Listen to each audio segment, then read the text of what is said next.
Gemini, welcome, and this is your reading. Be open-minded po, hindi po halos lahat makaresonate. Kaya piliin niyo na lamang, and thank you nga po pala sa mga nag-subscribe, lalo-lalo na sa mga bumabalik. Marami pong salamat.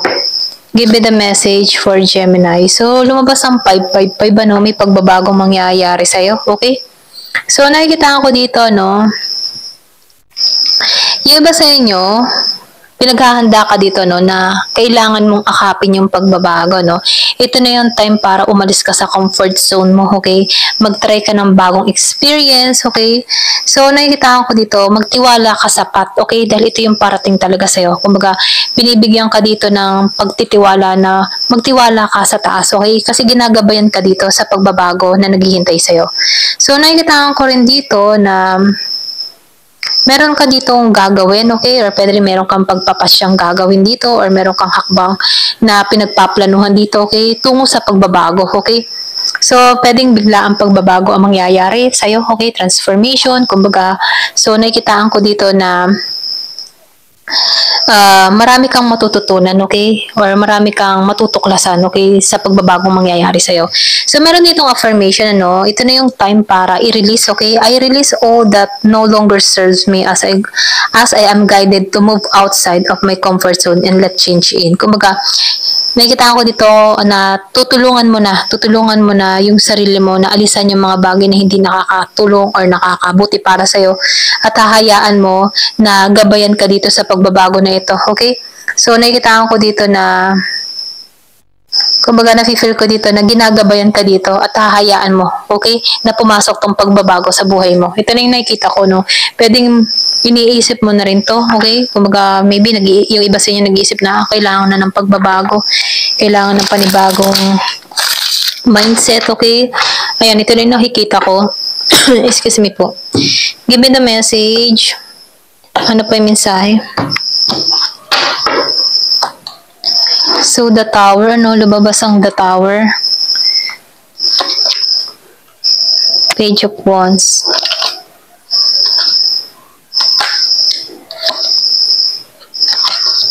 So, nakikitaan ko dito talaga, ano, na meron ka ng mga tatanggalan na nagpapabigat sa iyong kalooban, okay? So, nakikitaan ko dito, meron ditong biglaan nangyari, okay? Pagsubok sa'yo, ganyan. Yung iba sa inyo, divorce, anong nangyari, o hiwalay, okay? Ito yung nagpasira or nagpa-destroy sa'yo, okay? Kung bakit na-stuck ka sa isang sitwasyon. Pero ganun pa man, ano, tinuturuan ka dito na tanggalan to, okay? Tinuturuan ka dito na mag-heal. Yung iba naman sa inyo, nakikitaan ko dito na pagsubok, ano, meron ditong na-bankrupt or na-scam, ganyan. Yung iba naman sa inyo, nakikitaan ko dito na chinismis, okay, na kung saan, ano, yung emotion mo dito yung naapektuhan. Ganyan. Meron ditong biglaang nangyari, okay, pagsubok sa'yo. Pero nakikitaan ko dito na yung iba sa inyo, inaalisan mo na to, okay? Kasi patungo ka na dito sa pagbabago, okay? Kasi nakikitaan ko dito, hindi ka fulfilled sa emotion mo dito, okay, sa the tower. Kasi ang daming mga pagsubok ang kinaharap na nagpa-destroy sa'yo. Pero ganun pa man, ano, nahanap mo yung sarili mo na kailangan ng alisan yung mga dapat alisan na hindi nakakabuti para sa paglago mo, okay? So, nakikitaan ko rin dito na malapit ka na, okay? Malapit ka nang maalisan to or malapit nang matapos to mga problema na to, okay? Kumbaga sinasabihan ka dito na magtiwala ka lang, okay? Sa guidance mo dito, okay? Kasi ginagabayan ka dito. Kumbaga yung mga mabibigat mong responsibilidad, yung mabibigat mong dala-dala, maalisan mo to, okay? Matatanggalan mo to. Ito lang yung mensahe, no? Kasi nakikitaan ko dito, meron ditong magandang balita dun sa iba na parating, okay? Yung iba sa inyo, travel ang parating. Yung iba naman sa inyo, pag-ibig. So, nakikita ko dito, meron kang mga plano, okay, na exciting, okay, na parating. Or pwede rin sabihin, meron kang inaiisip na plano na magbubuo sa iyong energy, okay? Kumbaga, nakikita ko dito na meron kang malilikha, okay? Meron kang makikreate na kung saan, ano, makakatulong sa'yo, okay? So, nakikita ko rin dito na ikaw, meron dito, kung before, ano, ang dami mong bigat, okay? Patungo ka na dito sa magiging ka ng energetic, ano, na kung saan, ano, masaya, okay? Matatanggalan mo na tong bigat na iyong nararamdaman dito, okay? Patungo ka na dito sa kasiyahan. Meron kang kalayaang mag-isip, okay? Meron kang kalayaan na gumawa ng mga bagay na gusto mo, okay? Na walang kumokontrol. Ito lang yung nakikita ko, no? So, nakikita ko rin dito, babalik ka muli, yung parang babalik ka muli sa pagkabata, okay? Yung tipo na walang iniisip, walang problema, okay? Masaya lang, ganyan. Kumbaga, hindi mo na hinahayaan na sakupin ka ng mga problema, ganyan. Tinutulungan mo yung sarili mo na sa pagbabago, no? Tinuturuan mo yung sarili mo na tanggalan yung mga dapat tanggalan. Ito rin yung nakikita ko, no? So, meron kang mga isinasagawa dito, okay? Bigla ang pagbabago to. Yung iba sa inyo, no, ito lang nakikita ko, bigla ang pagbabago. Give me the message.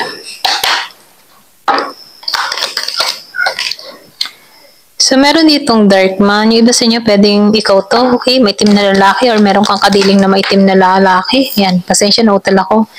So, pinanganak to ng September. Yung iba sa inyo, or pwede rin sabihin meron naganap nitong September dito sa tao na to, okay? Kasi meron kang inalisan, pwedeng nilet go mo na to, okay? Yung iba sa inyo, no? Meron divorce na nangyari, merong hiwalay na ganap. Pwedeng nangyari to no September. Pero ganun pa man, ano, ayan, tumalsik, wait lang po ha. So, meron ditong flower rose. So, nakikita ko dito, meron ditong romantic, meron bagong simula, okay? Meron ditong bagong parating sa iba. Bagong pag-ibig, ayan. So, good news to. Yung iba naman sa inyo, meron kang, alam mo yung tipo meron kang makikinig or meron kang tao na magbibigay sa iyo ng advice na kung saan na matalino tong tao nito, na maybe yung iba sa inyo magkakaroon ka ng kaliwanagan dito sa tao nito, okay? Full of wisdom, kumbaga. Ayan, tumalsik na naman. Okay, wait lang po ha. Yeah. So, meron dito, yung nga sinabi ko kanina, no? So, magiging kang malaya, okay? So, nagkakaroon ka dito ng kaliwanagan, ganyan. Merong renewal na nangyayari sa'yo, okay? Yung iba sa inyo, renewal na nagaganap, may pagbabagong nagaganap, ganyan. So, nakikitaan ko dito, meron tutulong sa'yo, no? Merong mag-a-assist sa'yo, merong, gumagabay, okay? So, meron ditong ginagabayan ka. So, may naman, no? Sundin mo yung intuition mo kasi ginagabayan ka dito sa tamang path, okay? So, meron ka rin ditong dealing, okay? Meron ditong man. So, yung iba sa inyo, dalawang lalaki to. Dark man and man. I think yung isa dito medyo old. May edad na. Yung iba sa inyo, no? Pwedeng may edad na, meron kang kadiling na may edad na lalaki. Yung man tipo na 35 pataas, ganyan. Man na siya, okay? Itong dark man medyo young to eh. Kaysa dito, no? Dark man and old man. So, nafe-feel ko dito medyo, itong isa medyo may uban-uban na eh, okay?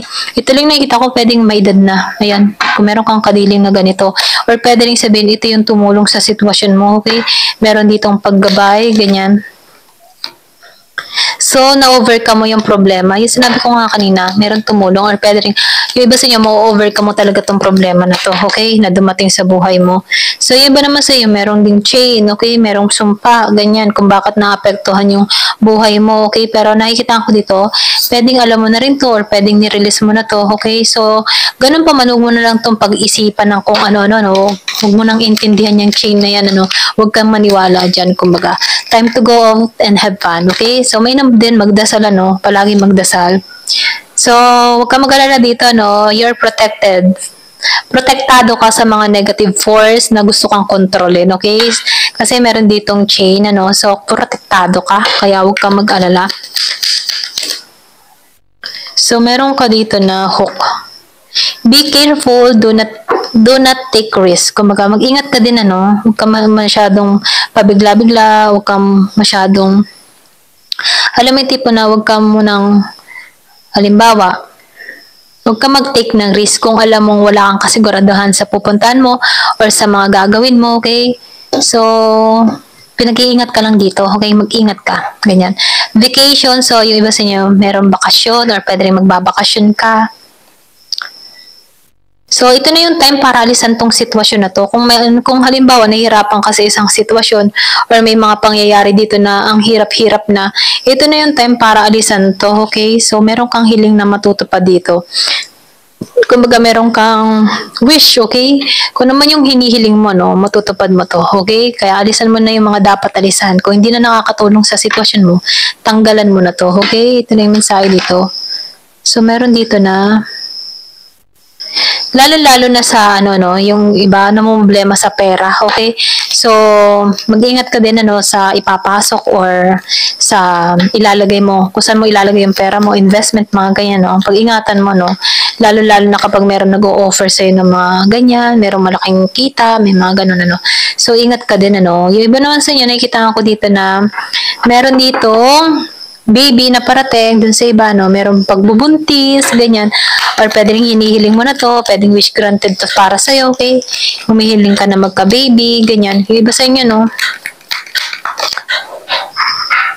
Love, okay? Yung iba sa inyo, love parating, okay? Meron kang parating na pag-ibig. Kung matagal ka ng loveless, ano? Matagal ka ng walang karelasyon, okay? Meron parating, okay? Yan.